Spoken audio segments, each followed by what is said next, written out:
자, 우리 말씀 찾겠습니다. 오늘 말씀 사사기 16장 22절 말씀 한 절입니다. 사사기 16장 22절 한 절. 제목이 틀렸습니다. 여기 주보에 나온 게 아니라 수정을 해 주십시오.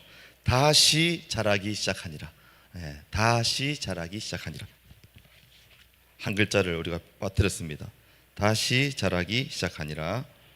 우리 16장 22절 구약성경 391쪽, 제가 가진 성경에는 390쪽에 있네요. 함께 없는 분들은 화면을 보시면서 한 목소리 읽습니다. 시작. 그의 머리털이 밀린 후에 다시 자라기 시작하니라. 아멘. 할렐루야. 네, 우리 성상 오셨는데 좀 큰 소리로 한번 우리다 하고 한번 보여주시죠. 할렐루야. 지사님 박수는 외치시라 하십니까? 제가 소개를 잠깐 하겠습니다. 우리 성교사님은 저와 인연이 깊으신 분입니다. 1부 때도 제가 잠깐 설명을 드렸지만 제 모교회, 대구에 있는 모교회, 제가 중고등부 때 목사님이 아마 오셨고 그때 청년부를 담당하셨고 제가 신입생으로 올라갔을 때까지도 청년부 담당하시다 그때는 이제 신대원 다니시던 시절인데 이제 오랜 시간 동안 모교회에서 함께 있다가 이제 후에 한참 뒤에 선교사님으로 파송 받으셔서 뭐 오늘 오후 예배 때 말씀하실지 지금 또 말씀하실지 모르겠지만 어느 국가인지 이렇게 밝히기가 힘든 그런 어렵고 힘든 지역으로 이렇게 선교를 가셨다가 이제 우리 교단 본부에서 이제 본부에 와서 좀 일을 해달라 이런 요청에 의해서 잠깐 임기가 3년입니까, 목사님? 예, 더 연장할 수도 있고 그래서 지금 들어와 있는 사이에 또 이렇게 저한테 연락을 주시고 오시게 됐고 성교사님과의 일화를 잠깐 제가 설명을 드리면 제가 이제 20살 올라갔을 때 그 한번 몇 번 말한 적이 있을 겁니다. 대만으로 그 단기 선교 TVT라고 타이완 비전 트립 이렇게 갔었고 그때 한 제가 40명 정도 갔습니까? 꽤 많이 갔던 걸로 기억하는데 목사님과 한 달여 이상 훈련을 받고 중국어 찬양 또 중국어 회화 이런 것들 시험까지 매일 쳐가면서 요즘 하는 건 아주 쉽다니까. 그때 이제 배워서 갔고 한 2주 저희들이 갔죠. 2주 그 정도 갔으면 계속 모르는 것처럼 이렇게 반응을 하시는데 그때 어떤 일이 있었냐면 제가 20살 지금도 많이 까불지만 엄청 까불었지 않겠습니까? 그때 까불다가 성사님한테 된통 혼났던 적이 있습니다. 기억나십니까, 목사님? 기억하실 겁니다. 그때 아마 목사님이 약간 예민해 있으셨을 때인 것 같아요. 이게 다 같이 우리 한 40명 정도 되니까 이제 버스를 한 대 타고 가고 이렇게 막 해야 되는데 제가 막 떠들고 있으니까 폭발하셨어요. 야, 김찬일! 이렇게 하시고요. 왜 이렇게 웃으십니까? 그러면서 저보고 말하자면 정신 차려! 이렇게 하셨어요. 예, 그게 아직까지도 기억에 하여튼 너무 재밌고 또 목사님 계셨을 때 우리 청년들이 참 많이 그때 부흥했었습니다. 목사님한테 저희 큰 누나, 작은 누나 다 이제 지도를 받았었죠. 이렇게 제가 소개하면 나와서 설교하기가 힘드시겠습니까? 상당히 끝나고 보자 약간 이런 눈빛이 같은데 자, 앞으로 나오실 때 여러분 큰 박수로 환영하도록 하겠습니다. 박수하겠습니다. 예. 할렐루야. 예, 현장에서 13년간 사역을 하다가 작년 9월부터 본부에서 사역을 하고 있는 박세중입니다. 파워포인트 한번 띄워주실까요?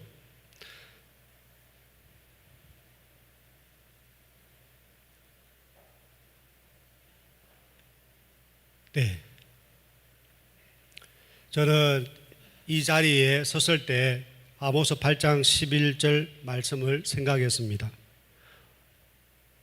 우리에게 가장 필요한 것은 하나님의 말씀입니다. 양식이 없어 주림이 아니고 물이 없어 가람이 아니고 우리에게 있는 주림과 갈증은 하나님의 말씀입니다. 이 시간 그 말씀이 선포될 때 성령님 각 사람 10년 가운데 역사할 줄 믿습니다.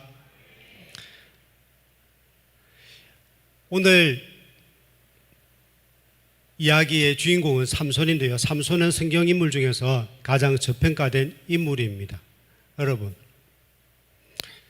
목사님들 이렇게 이름을 보면 다니엘, 데이빗, 폴, 우리가 잘 아는 이름, 성경에 있는 많은 귀한 이름들이 있는데 그 어느 누구도 목사님, 선교사님들 중에 이 삼손이라는 이름을 가지고 있는 샘슨 땡땡땡 그런 이름은 아무도 없습니다. 왜냐하면 우리의 기억 속에 삼손은 성경에 많은 인물들 중에 우리에게 좋은 모델이 아니었습니다.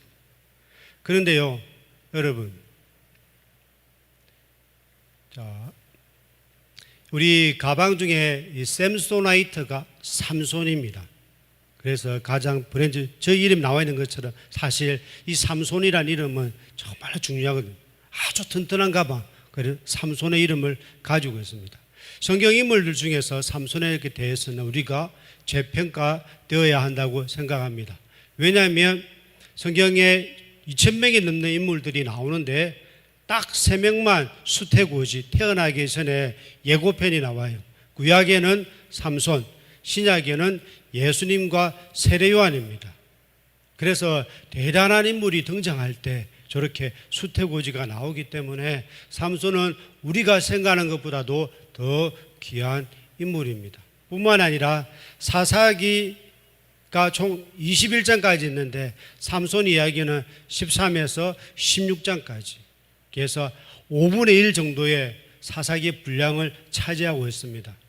뿐만 아니라 히브리서 11장에 보면 히브리서 기자의 서문도 삼손은 믿음의 영웅 목록에 포함하고 있습니다.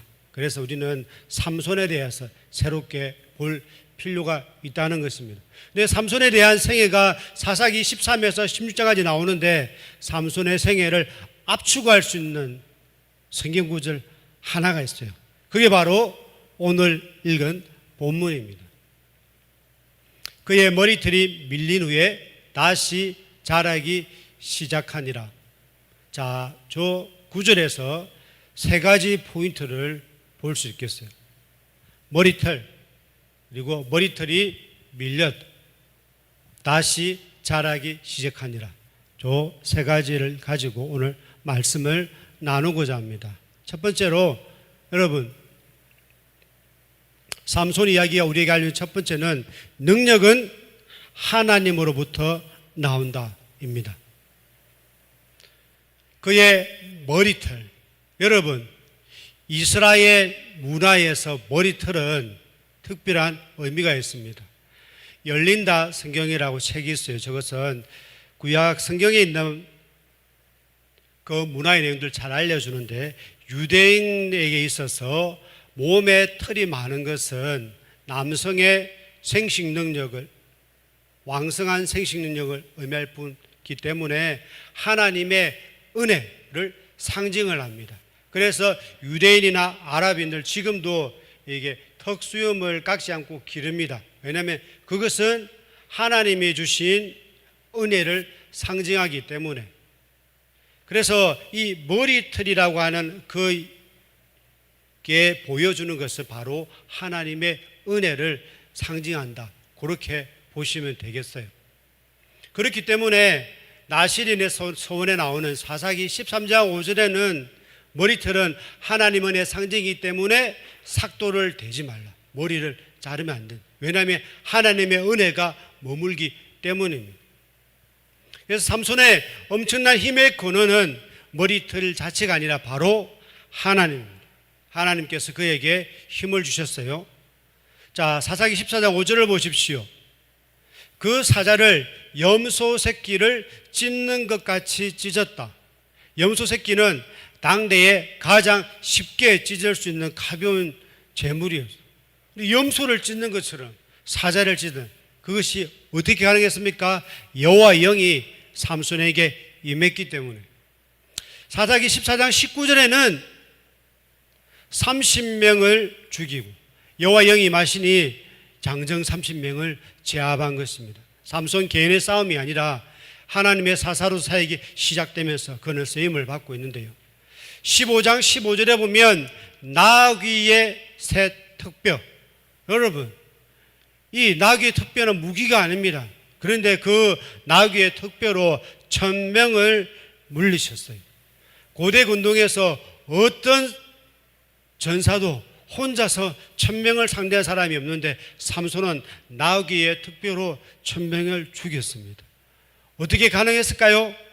그 모든 것이 하나님이 주신 은혜, 능력 때문입니다. 그런데 사사기 16장 19절을 보면 그 머리털 7가닥이 밀렸더니 그 머리털이 떠나갔더니 힘이 사라졌어요. 그 말은 하나님의 은혜가 떠나가니 힘도 떠나갔다는 것입니다. 우리 예수님의 공생애 때 사역의 비결이 무엇입니까?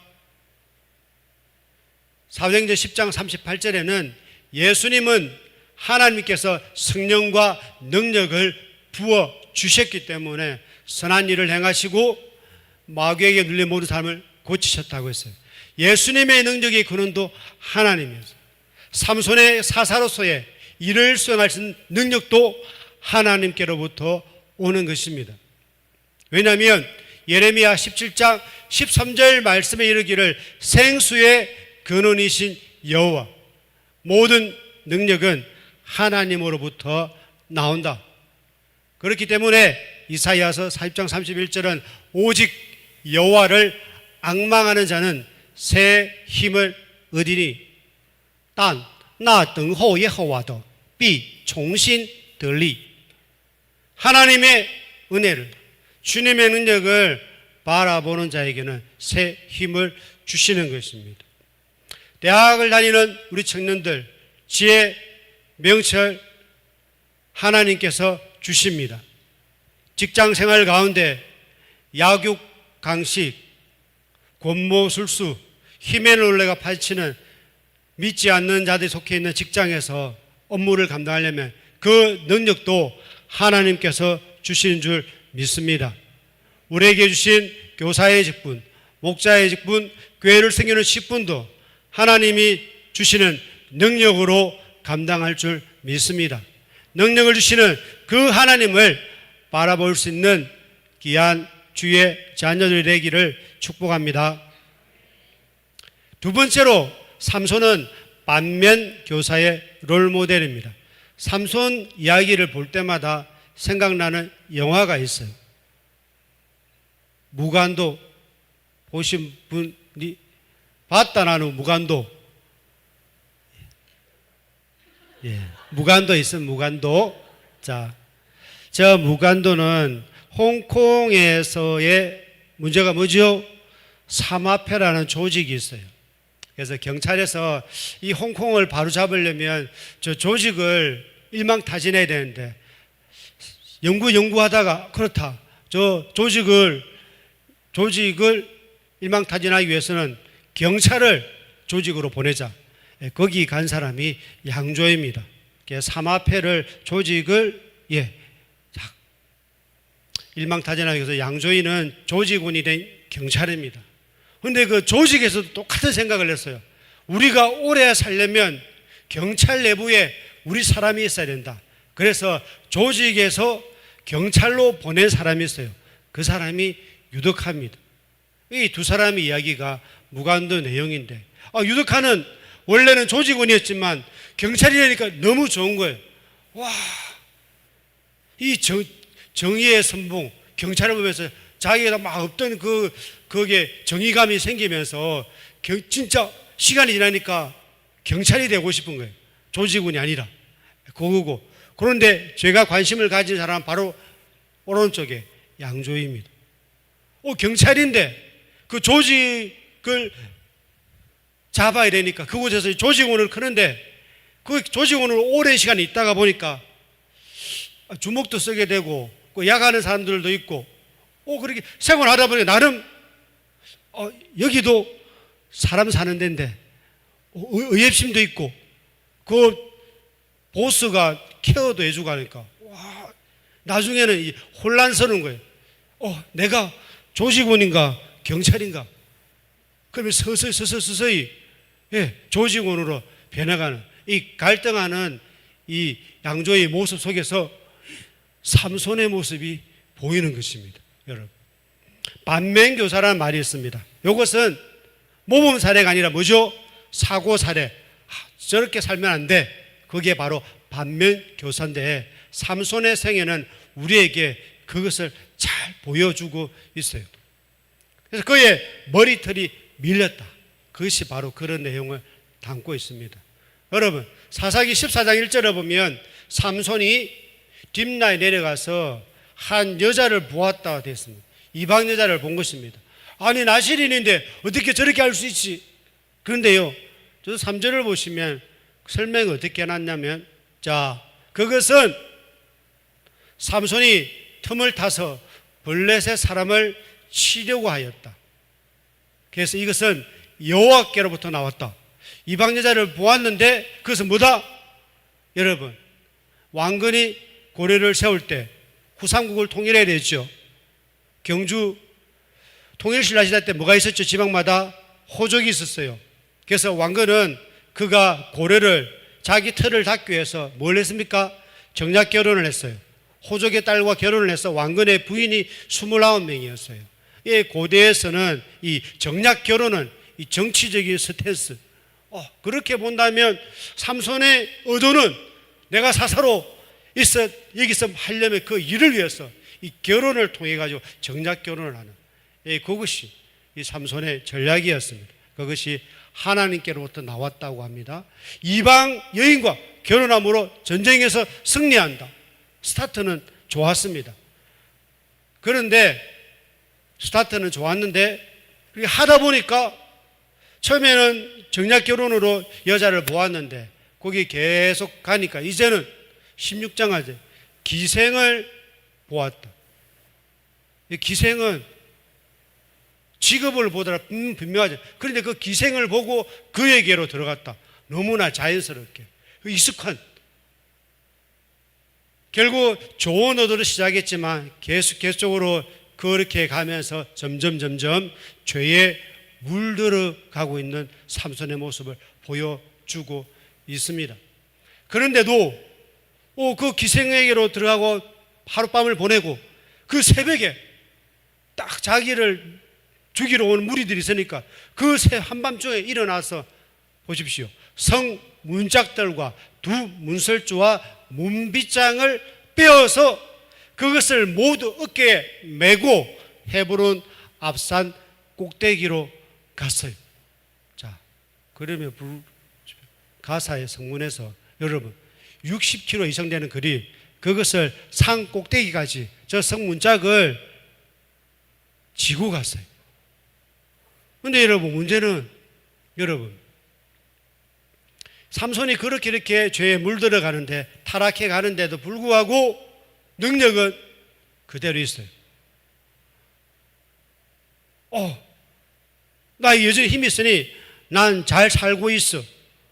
여전히 나는 힘이 있으니까 하나님의 은혜가 내게 있어. 그렇게 삼손은 착각했던 것입니다. 사실 이러한 삼손의 오류는 우리에게도 많이 발견됩니다. 분명히 나는 하나님 떠나서 살았는데, 주일학교 가서 교사로 가르치는데 아이들이 은혜를 받는 거예요. 와, 나는 정말로 하나님 없는 삶을 살았는데, 찬양대를 섬기는데, 내가 찬양팀을 섬기는데 은혜 받았다는 거예요. 나 잘 살고 있는 건, 난 잘하고 있는가 보다 라고 착각하는 겁니다. 우리에게는 그 은사를 그걸 거둬가시면 정신을 차리겠는데, 여전히 나는 노래를 잘 불러, 여전히 성경을 말하면 은혜를 받았다고 하는 그 피드백을 받으면서 내가 죄에 물들어가는 자신을 인식하지 못하는 오류가 동일하게 우리 안에 일어난다는 것입니다.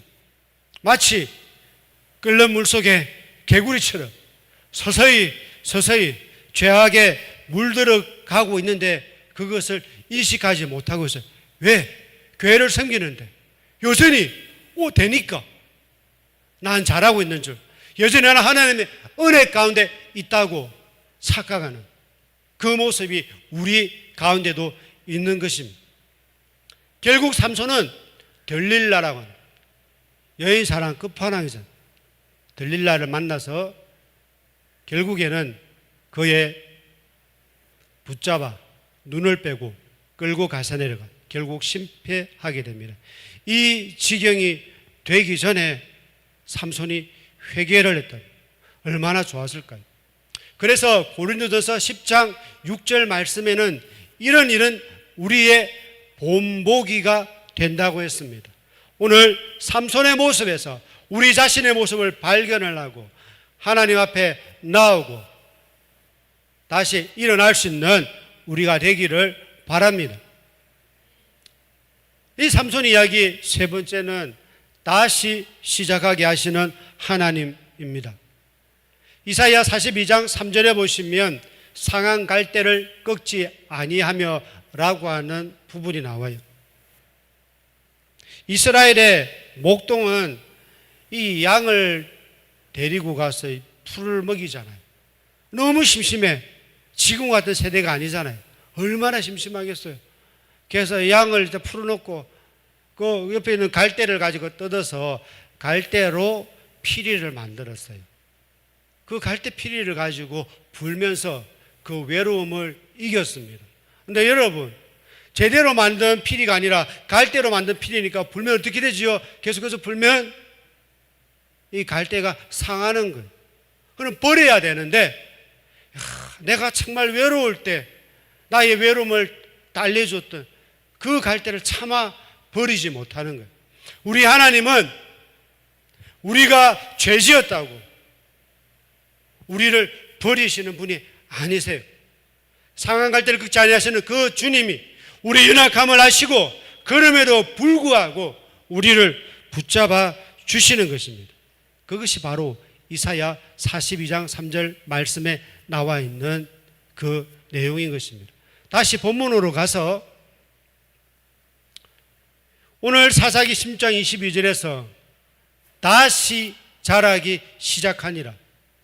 성경을 볼 때 저 다시라고 하는 표현이 성경에 중간중간에 나올 때마다 너무 소망이 생겨요. 예수님을 믿고 10대 후반에 예수를 믿어서 이 50대가 된 지난 신앙생활의 여정을 볼 때 얼마나 내가 부족한지 내가 얼마나 연약한지 잘 알고 있기 때문에. 그런데 이 성경에서는 다시 여호와의 말씀이 다시 누구누구에게 임하니라 다시라는 표현이 자주 등장합니다. 우리 하나님께서는 우리 연약함을 잘 아시고 그런 은혜를 주시는 것입니다. 그 삼손에게 다시 자라기 시작하니라 이 말씀을 우리는 보게 되는데요. 성경을 우리가 읽을 때 행간 읽기가 중요합니다. 저 22절이 읽기 전에 21절과 22절 사이에는 많은 내용이 포함되어 있어요. 자, 한번 21절을 봅시다. 먼저 삼손의 눈을 뺐습니다. 평생 눈으로 죄를 지었으니까 그 눈을 뽑았어요. 그런데 이 눈을 뽑는 행위는 구약 성경에서 전쟁 포로에게 수치를 주고 무력하게 만들기 위해서 열왕기하 25장 7절에 보시면 시드기야 북이스라엘의 마지막 왕 시드기야도 남유다의 마지막 왕 시드기야도 두 눈을 뺐어요. 그것은 패장의 형벌이 눈이 뽑혔습니다. 그리고 가사로 내려갔다. 여러분, 이 가사가 어떤 동네예요? 어떤 동네입니까? 삼손의 나떼 아닙니까?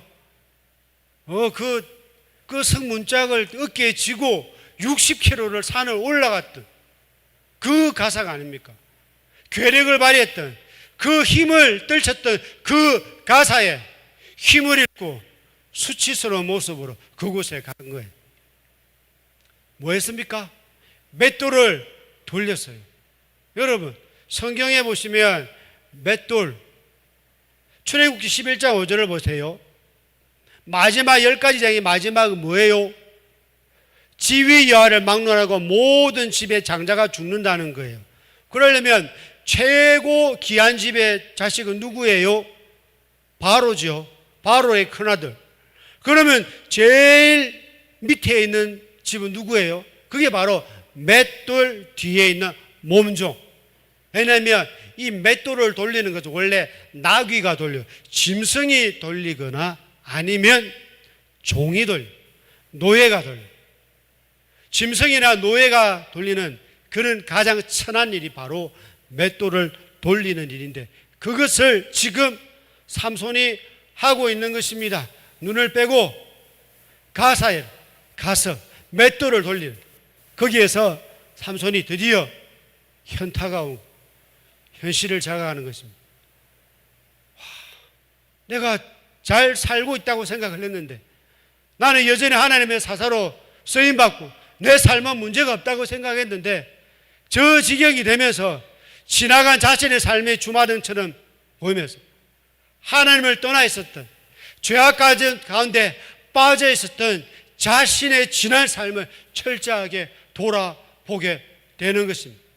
그러면서 그 하나님의 은혜가 그 감옥에서 맷돌을 돌리는 삼손에게 임하여 그 죄로 무디어진 그 마음을 깨부수고 그로 하여금 하나님을 찾게 하는 것입니다. 그것이 바로 사사기 16장 22절에 나오는 다시의 의미입니다. 하나님의 은혜가 다시 임하여서 다시 머리털이 자라며 하나님의 은혜 그가 회복되는 것입니다. 성경은 지속적으로 우리에게 다시의 은혜를 이야기하고 있습니다. 그 삼손이 사사기 16장 28절에 주 여호와여 구하옵나니 이번만 나를 강하게 하사, 삼손은 다시 나를 사용해 주옵소서 그 주님께 구하였고, 그 기도를 들으시고 삼손은 그의 인생의 마지막을 죽을 때에 죽인 자가 살았을 때에 죽인 자보다 더욱 많았더라. 삼손을 다시 사용하시는 그 하나님 보여주고 있는 것입니다. 저도 청년 시기를 보냈었고 한국에서의 10년 사역도 청년들을 담당했습니다. 우리들이 살아가고 있는 학교는, 직장은 만만하지가 않습니다. 신앙을 지키기, 그곳에서 하나님의 능력을 보이기에는 너무나 많은 장벽들이 은혜 가운데도 있지만 무기력한 모습으로 타협해가는 모습이 너무나도 많습니다. 그런데 오늘 이 삼손의 이야기를 통하여서 우리에게 은혜를 주시는 하나님을 보게 되는 것입니다. 고린도후서 6장 2절, 보라 지금은 은혜 받을 만한 때요, 보라 지금은 구원의 날이로다. 모든 능력은 하나님께로부터 나옵니다. 그 하나님께로 나아가고 구해야 합니다. 삼손의 모습에서 우리 자신을 발견하고 하나님께 나아오죠. 다시 주님께 쓰임 받을 수 있도록. 언제? 지금입니다. 다 때가 있습니다. 바로 지금 주님께 나아올 수 있는 그런 우리 청년들이 되기를 바랍니다. 기도하겠습니다. 좋으신 하나님 아버지, 우리 힘의 구는 능력의 구이신 하나님, 우리 청년들에게, 귀한 하나님의 사람들에게 다시금 능력을 주시고 은혜를 주시는 그 하나님을 바라보게 하여 주옵시고, 죄악 가운데 살았던 삶을 돌이키며 다시 새롭게 하시는 주님 은혜를 경험하는 복된 은혜가 있게 하여 주옵소서. 예수님의 이름으로 기도합니다.